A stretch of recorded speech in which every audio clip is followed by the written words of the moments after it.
Welcome to One Tired Teacher, episode 257. Wally is worried, helping students and ourselves navigate big feelings. I'm very excited today because I have a very special guest, Erin Waters, who is not only a friend, but she is a teacher. She's a teacher author, and she is an author. She just wrote a children's book called Wally is Worried, and it is so absolutely adorable. You're going to love it. Today we are recording. It is August 12th. This comes out September 1st. And today is a day that Wally is Worried has launched into the world on Amazon. So it's super exciting. I've already grabbed my copy and you should definitely check it out. It's so cute. And I'm thrilled to bring you this conversation with Erin. Wally's story, A Watermelon Who Worries, opens up such powerful discussions about anxiety, emotions, and helping kids feel safe to be themselves in the classroom. Whether you're teaching, social and emotional learning, or you're wanting your children to understand that it's safe to feel worried, or if you're teaching, if you're teaching social and emotional learning directly, you're a school counselor, you are you're a student support specialist, you're a media specialist, you're a teacher, and or you just want to simply build stronger emotional connections during your reading time. You're going to love this story. So we are going to jump in with Erin.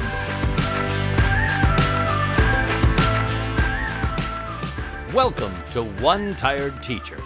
And even though she may need a nap, this teacher is ready to wake up and speak her truth about the trials and treasures of teaching. Here she is, wide awake.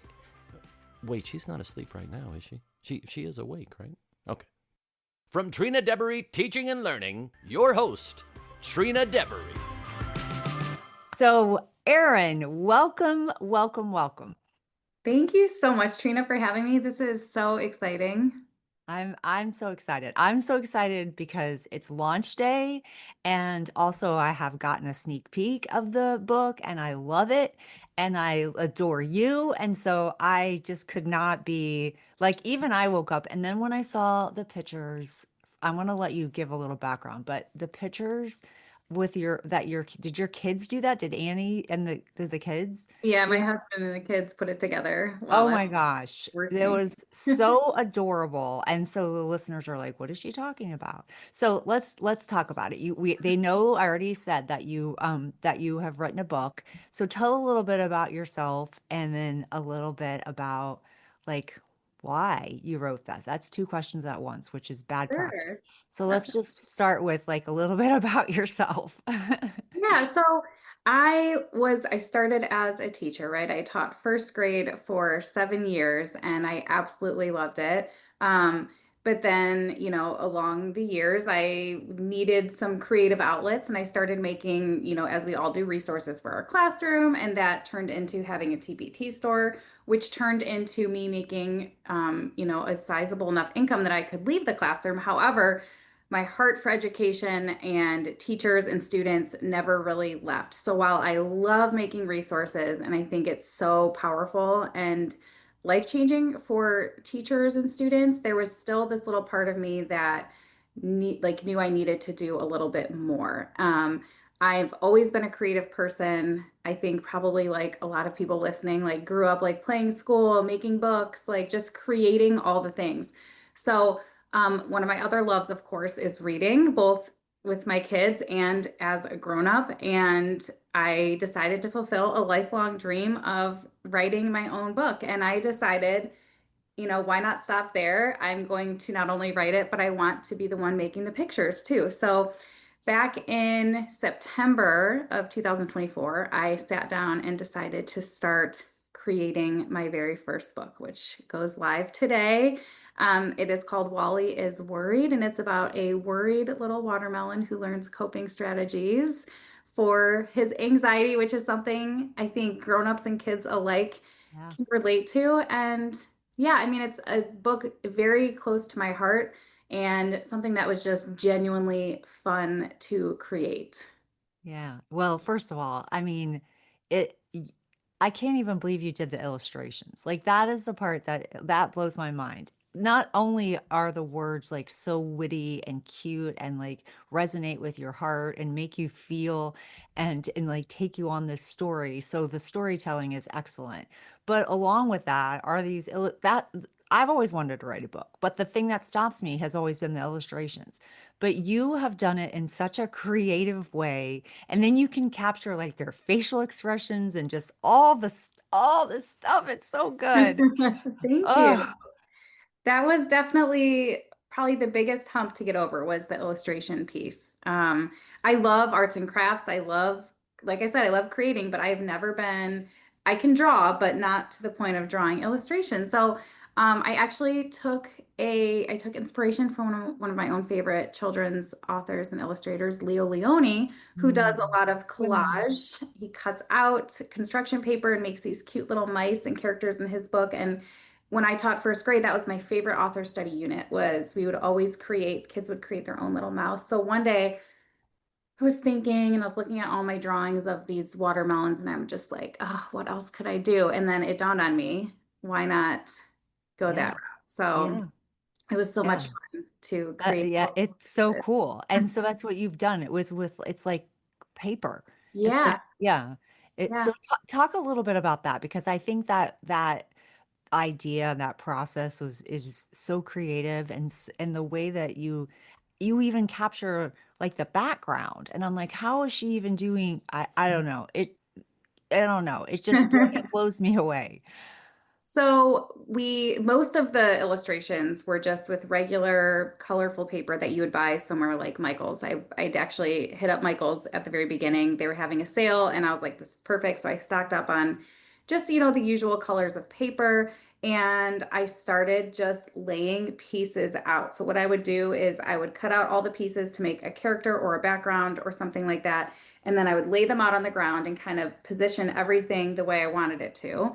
And I honestly, some of them I didn't even glue together. I just laid the pieces together and then I would take a picture with my phone and I would upload that to Canva so then I could actually use it digitally alongside the words that I had already written because I had the words at this point were done. Oh I my did the words goodness. Yeah. first and then the illustrations.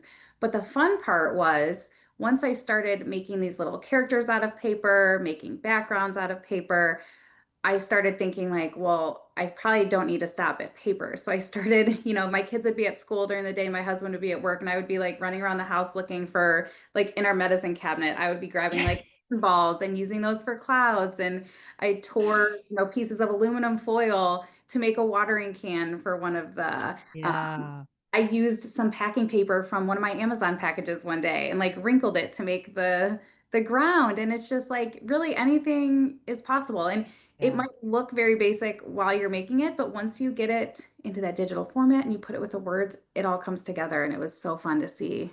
It is so fun to see. And I think kids are going to love it. And I already have so many ideas about how teachers could use this book and how media specialists and different people could use it. And one of the things that comes to my mind, and that's like I'm jumping ahead of myself, but you're like, you just triggered that part in me. That's like, this would be such a powerful activity to do in a makerspace Right. and then they could they can either recreate things, recreate settings, or recreate like do a retelling, but they could also construct like a solution for Wally, because I want you to talk about that too, because Wally is a worrier. So Mhm. like how did you come up with that? Well, I remember when I was a first grade teacher and we would go through writing workshops and teach the whole art of writing. One of the main messages I shared with my students was write what you know, like write something familiar to you, right? We did a lot of personal narratives and if it's familiar to you, it's going to resonate with other people. And I am a worrier. I've been a worrier since I was a kid, and of course, just as I've gotten older, my worries have changed and gotten bigger. And now that I have kids of my own, I see that same side of them. I see the things that they worry about, and I see the anxiety that creeps in with little things and big things. And I decided to take my own advice. And, I know what it feels like to worry, and I know what's helped me, and I know what I tell my kids when they're worrying. And I really just wanted to share that message with more people. With more children, yeah, Yeah. and more adults because Yeah. I can't wait for my copy to come because I have been in this struggle of worrying about my son. And we're having a issue right now. And he actually texted me yesterday and told me to worry about myself, and which was very rude. And I'm like, listen, you're my son. I'm your mother. I will always worry and care about you and love you for the rest of your life. So Right. there's nothing you can say. You can't tell me to stop worrying. Right. Like it's Right. just impossible when it comes to you. And you make it so hard. But Yeah. anyway, so I need Wally and I need all the friends that are involved in the story where they give him pick me ups and help give him point lessons, teach him lessons about worrying. And so I need that little reminder, which I think is so powerful, especially I think it's powerful at any time of the year, but at the beginning of the year when kids are so worried about school and classrooms. And I mean, even testing season would be a really good time to read the book. Mhm. I really think anytime because I think kids have worries constantly. But like, what a great time for the book to come out right at the beginning of the year. Yeah. I know. If only it was that easy that you could just, if only stop worrying was a good enough Yes. piece of advice. Yeah. A Yeah. lot of our problems would have been solved a long time Yeah. ago. Yeah. So, yeah, and that was really important to me too, is to give universal strategies that aren't just going to work in certain moments. They're not specific to certain times of the year, like back to school, but they can be used during back to school Yeah. when you're feeling that anxiety and all of the changes that cause all of those worries. And so my hope is that kids will see these and internalize them enough that they can use them during any time Yeah. of year when they're Well, I feeling think that's what makes a book so special is that there are strategies.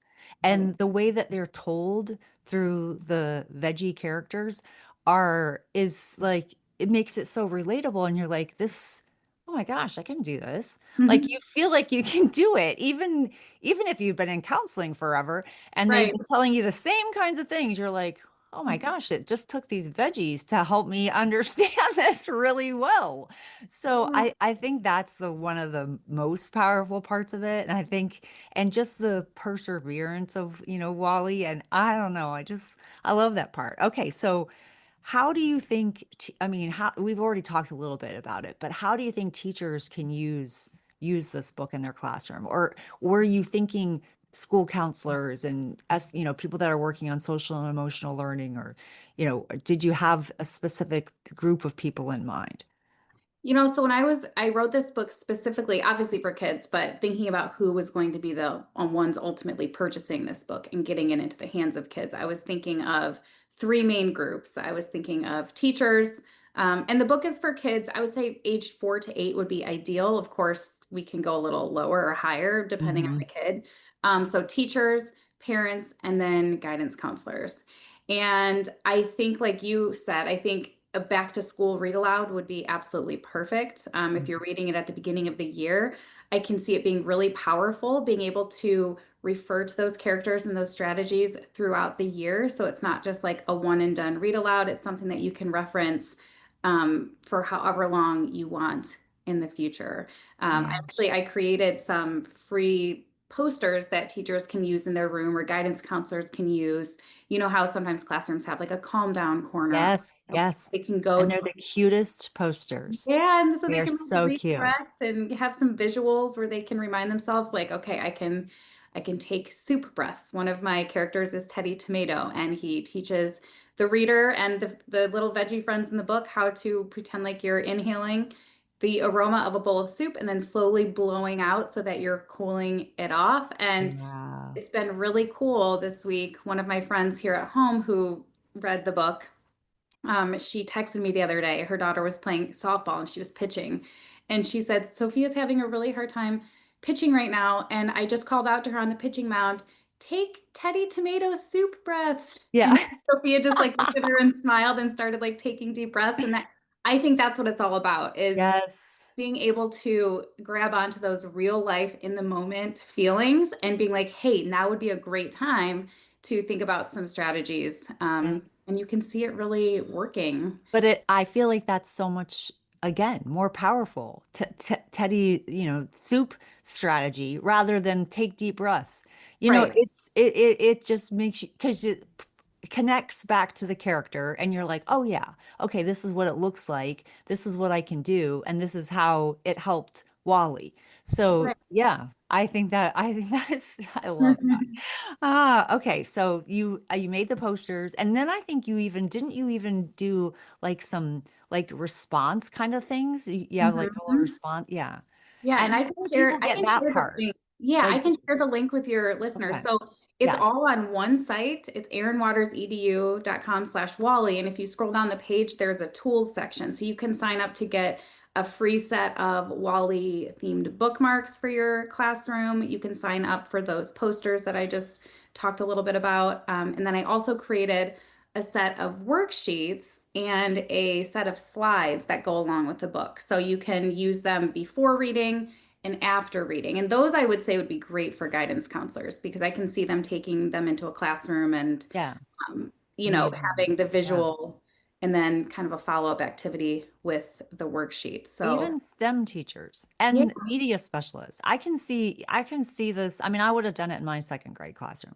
Like it would have been something that we were going to do. And having that support of those things to in the book, is there any way does it have like a page where it like links to that or show or it does okay, good. yeah, so on the Because inside front cover, depending on there's been several versions floating around, but the current final version on the inside cover has a little QR code that you can scan okay, that will good. take you right to the page that I was just talking That about. was that's so smart because so many authors do not do that. And then teachers are like, I don't know what to do with this book. Like, because sometimes it doesn't just come naturally, the ideas. But Right. I think opening the book, I'm like, I had like a million ideas, but that's not how some people think. And having those like resources just ready to go, that is such a benefit. I know I can't get comfortable in this chair. That's such a benefit and so like such a support that people are like, oh, and as a former media specialist, the bookmarks, I would have been all over the bookmarks because kids love bookmarks. They're constantly asking for bookmarks. Yeah, they're amazing. I mean, and I love a good bookmark. And the set that I have on my site, there's a black and white version that kids can color themselves, or there's a full color version that teachers can print off and laminate if they want like a class set in the classroom. But yeah, I mean, teachers are already thinking about so many different things every single minute Mhm. of the day. So any Yes. way that I can make their experience with Wally easier and more enjoyable, like I'm all for it. So if anyone has any other good Wally ideas, I'm happy to throw them up on that site. But I think that those will at least be a good starting point for anyone who's introducing Wally to their classroom. I think so too. And I Mhm. think that they're going to absolutely love it. It is a beautiful book. Well done. Job well done. Okay, so one more question. How did you navigate your own feelings of worrying while creating the book? Oh my gosh. Well, that's a great question because I think it has been the classic case of do as I say, not as I do.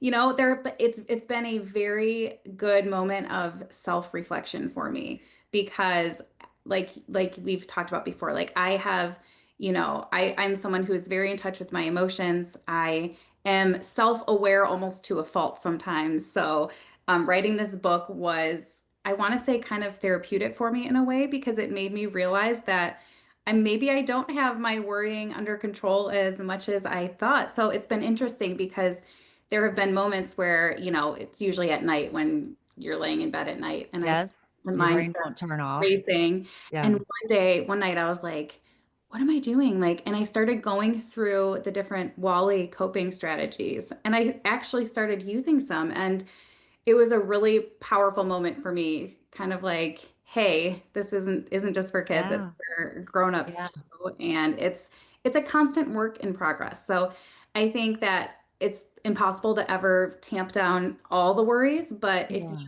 can at least alleviate the feelings that you feel in your body and your brain when those worries start to creep in, even just a little bit, it's a win in my book. Yeah. Absolutely. And it's perfect. I mean, it would be a great Sunday book for teachers too. A Mhm. Sunday before the Sunday scaries kick in. Here, I gotta get my Wally book out and give it a read. Truly, Yeah. truly. It's great.